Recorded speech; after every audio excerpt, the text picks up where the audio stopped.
एक समय की बात है। एक ढोल बेचने वाला व्यापारी एक जंगल से गुजर रहा था। कड़ी धूप होने की वजह से उस व्यापारी ने एक पेड़ के नीचे आश्रय लिया। आराम करने के बाद जब वह व्यापारी वहां से जाने लगा तो उसका एक ढोल पेड़ के नीचे ही छूट गया, जिस पर उस व्यापारी का ध्यान नहीं गया और वह व्यापारी अपने बाकी ढोलों को लेकर वहां से चला गया। कुछ समय बाद आंधी आने की वजह से वह ढोल लुढ़कता हुआ एक पेड़ से इस तरह जाकर सट गया कि उस पेड़ की सूखी टहनियां जरा सी हवा चलने पर ढोल पर चोट करने लगी और इससे जोर जोर से ढोल बजने की आवाज होने लगी। पास ही में एक खरगोश का बिल था। जब उसने यह डरावनी आवाज सुनी तो वह भयभीत होकर अपने बिल में छुप गया।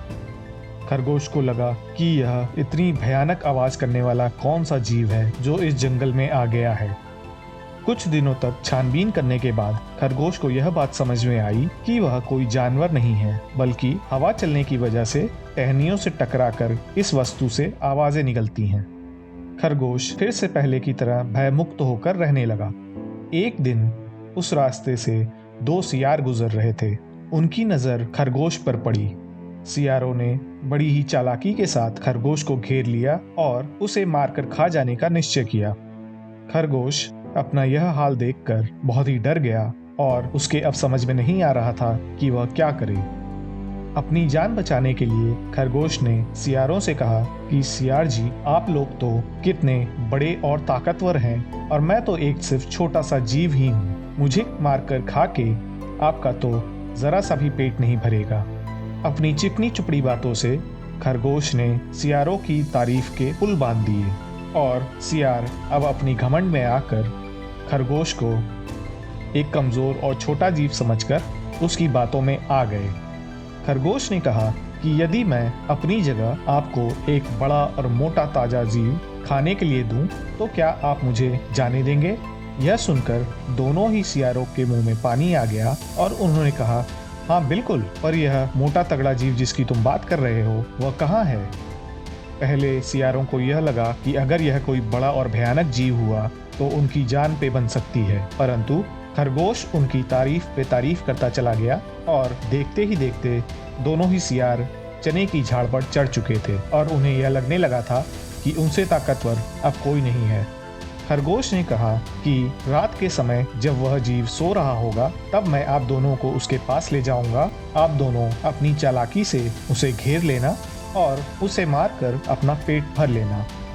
रात होते ही खरगोश उन दोनों सियारों को उस ढोल के पास ले गया। सूखी टहनी की चोट से ढोल से जोर से आवाज हुई, जिसको सुनकर सियार थर थर कांपने लगे। इस पर खरगोश ने कहा कि अरे डरिए मत, यह सिर्फ एक खोखला बिल है और वह जो जीव है वो इसके अंदर रहता है और वह इतना आलसी हो चुका है कि अपने बढ़े हुए वजन की वजह से वह कहीं जा भी नहीं सकता है और दिन भर इस बिल में पड़ा रहता है। यह सुनकर दोनों ही सियारों की जान में जान आई और अब वह यह सोचने लगे कि किस तरह इस जीव को खदेड़कर उसके बिल से बाहर निकाला जाए और उसका शिकार किया जाए। दोनों सियारों को एक तरकीब सूझी और सियारों ने यह निश्चय किया कि उस खोखले बिल के दो सिराने हैं और एक एक करके दोनों सियार उस बिल को घेर लेंगे और पहला सियार उस बिल के सिराने को फाड़ता हुआ उस बिल में घुस जाएगा, जिसको देखकर वह मोटा तगड़ा जीव वहां से भाग निकलेगा और जैसे ही वह जीव दूसरे सिराने से बाहर आएगा, दूसरा सियार उस पर झपट्टा मारकर उसका शिकार कर लेगा। खरगोश मन ही मन मुस्कुरा रहा था, क्योंकि वह तो जानता था कि अंदर से यह ढोल खोखला है। अपनी तरकीब के तहत पहले सियार ने ढोल का एक सिरा अपने मुंह से फाड़ दिया और अंधेरे में उस ढोल के अंदर अपना सिर देता चला गया। जैसे ही उसका सिर दूसरे सिराने से ढोल को फाड़ते हुए बाहर निकला, दूसरे सियार ने न आव देखा न ताव और पहले सियार के ऊपर हमला कर दिया। इस हमले में बुरी तरह घायल होकर पहले सियार ने दम तोड़ दिया। दूसरे सियार को बहुत ही पछतावा हुआ और अब उसे पूरी बात समझ में आई। अब वह सियार खरगोश के ऊपर बहुत ही ज्यादा आग बबूला हो गया और उसे दौड़ाने लगा। खरगोश अब पूरी गति के साथ भागता हुआ सीधा जाकर एक शेर की गुफा में घुस गया। आग बबूला होने के कारण सियार को समझ नहीं आया कि वह कहाँ जा रहा है और मुंह उठाए वह खरगोश के पीछे पीछे शेर की गुफा में घुस गया और जोर जोर से चिल्लाने लगा। खरगोश कद काठी में छोटा होने के कारण पत्थरों में जा छुपा, परंतु सियार की आवाज सुनकर शेर गुस्से में उठा और उसने सियार का शिकार करते हुए उसे मार दिया।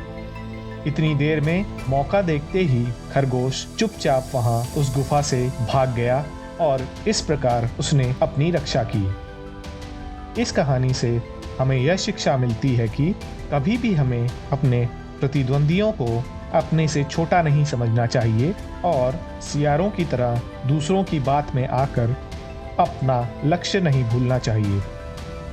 आशा करता हूँ कि इस कहानी से आपको भी सीख मिली होगी और उस सीख को आप अपने जीवन में भी लागू करेंगे।